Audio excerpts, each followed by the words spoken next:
द्वारका नगरी एक ऐसी नगरी जो दुनिया भर में कभी अपने शानदार भव्यता के लिए जानी जाती थी, जिस पर हमारे और आपके लड्डू गोपाल यानी भगवान श्री कृष्ण राज किया करते थे। इस सुंदर नगरी को श्री कृष्ण ने ही बसाया था, लेकिन आखिर ऐसा क्या हुआ जिसकी वजह से यह नगरी, इसमें बने भव्य भवन सब कुछ समुद्र में डूब गए। इस नगरी में ऐसा क्या था जो भगवान श्री कृष्ण ने यहाँ अपना राज्य बसाया था। हेलो दोस्तों, स्वागत है आपका अपने चैनल हेरोइक टेल में। आज के इस वीडियो में हम आपको द्वारका नगरी से जुड़े कुछ ऐसे रहस्य बताने वाले हैं जिसके बारे में आपने कभी नहीं सुना होगा, इसलिए वीडियो को अंत तक जरूर देखें और आगे बढ़ने से पहले चैनल को सब्सक्राइब करके हमारे परिवार का हिस्सा अवश्य बने। भारत के गुजरात राज्य के पश्चिमी सिरे पर समुद्र के किनारे स्थित 4 धामों में से एक और 7 पवित्र पुरियों में से एक है ये द्वारका नगरी, जहाँ मथुरा छोड़ने के बाद भगवान श्री कृष्ण ने अपनी एक नगरी बसाई थी, जहाँ हर एक भवन आलीशान था, कई गायें, सुंदर पशु पक्षी रहते थे। शायद आपको नहीं पता होगा कि द्वारका का पहला नाम कुस्थली था। पौराणिक कथाओं की माने तो रैवतक नाम के एक महाराज इस जगह पर समुद्र के किनारे तट पर कुछ को बिछाया करते थे और उस पर बैठकर यज्ञ किया करते थे। इसी वजह से इसका नाम कुस्थली पड़ गया।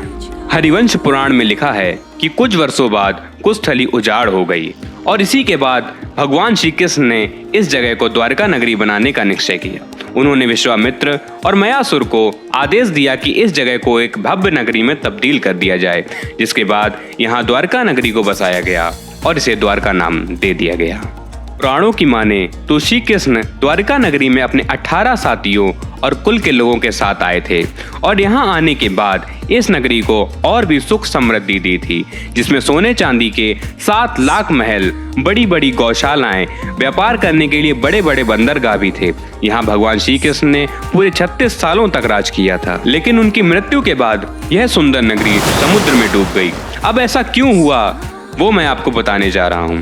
दोस्तों, इसके डूबने के पीछे 2 कथाएं बताई जाती हैं, जिसमें सबसे पहली कथा महाभारत के समय से जुड़ी हुई है। जैसा कि आप सभी जानते हैं कि महाभारत के युद्ध में भगवान श्री कृष्ण पांडव पुत्रों के साथ थे और जब कौरवों की मृत्यु के बाद भगवान श्री कृष्ण पांडु पुत्रों के साथ हस्तिनापुर लौटे तो माता गांधारी इस बात को सहन नहीं कर पाई थीं और जैसे ही उन्होंने भगवान श्री कृष्ण को अपने सम्मुख खड़े देखा तो उन्होंने क्रोध से भरकर उन्हें श्राप दे दिया।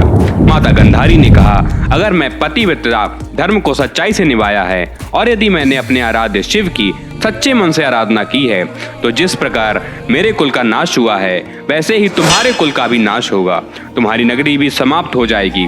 कहा जाता है कि इसी श्राप की वजह से उनकी नगरी का विनाश हुआ। द्वारका के विनाश के पीछे एक और कथा बताई जाती है जो कुछ इस प्रकार से है। इस कथा के अनुसार श्राप ऋषियों द्वारा श्री कृष्ण के पुत्र सांप को दिया गया था। बताते हैं महाभारत युद्ध खत्म होने के लगभग 36 सालों बाद द्वारका में एक ऐसा समय आया जब पूरी नगरी में मनुष्यों से ज्यादा चूहे हो गए थे। लोग मदिरा आदि का पान करने लगे। बिल्ली चूहों को, भेड़ बकरी को, गाय भेड़ के बच्चों को जन्म देने लगी। इतने अपशकुन होता हुआ देख द्वारका नगरी में महर्षि विश्वामित्र, देव ऋषि नारद आदि वहां पहुंचे, जिससे कि वहां हवन आदि करके अपशकुन को रोका जा सके। लेकिन महल के अंदर प्रवेश करने से पहले उन्हीं 4 यादव कुल के नौजवान मिले, जिन्होंने ऋषियों को देखकर सोचा क्यों ना इनका उपहास उड़ाया जाए। इस योजना में भगवान श्री कृष्ण के पुत्र सांब भी शामिल थे। योजना के अनुसार सांब एक गर्भवती स्त्री के रूप में उन ऋषियों के समक्ष उपस्थित हुए और उन युवकों ने ऋषियों से कहा कि कृपा करके अपनी शक्ति का प्रयोग करके बताइए कि इस स्त्री के गर्भ में कौन जन्म लेगा।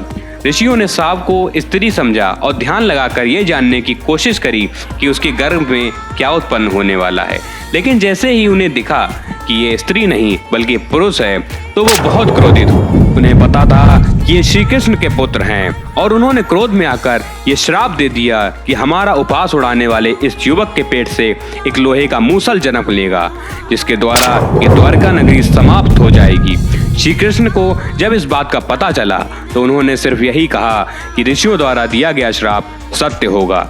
अगले ही दिन सांप ने एक मूसल को जन्म दिया, जिसका पता लगते ही राजा उग्रसेन ने उस मूसल को सैनिकों से कहकर समुद्र के अंदर भिजवा दिया और फिर श्री कृष्ण और राजा उग्रसेन के कहने पर नगर में वापस बुलवा लिया जाता है, ताकि कोई अपने घर में मदिरा नहीं बनाएगा और अगर ऐसा किसी ने भी किया तो उसकी सजा सिर्फ मृत्युदंड होगी।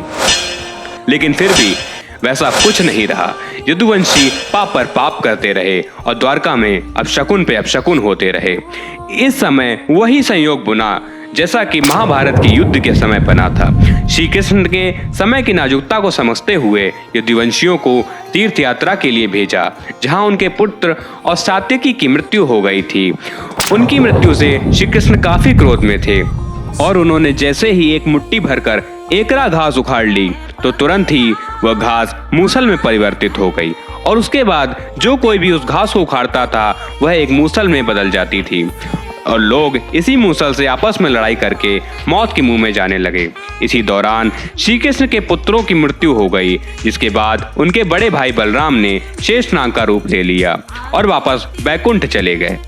ऐसा होने के बाद उन्होंने माता गंधारी के श्राप को स्मरण किया और फिर ध्यान मुद्रा लगाकर वह जंगल में लेट गए, जहां एक शिकारी का बाण उनके पैरों में जा लगा और उन्होंने अपनी देह त्याग दी। लेकिन ऐसा करने से पहले श्री कृष्ण ने अपने पिता वासुदेव जी से कह गए थे कि वह अर्जुन को हस्तिनापुर से तुरंत द्वारका आने का संदेश भिजवा दें।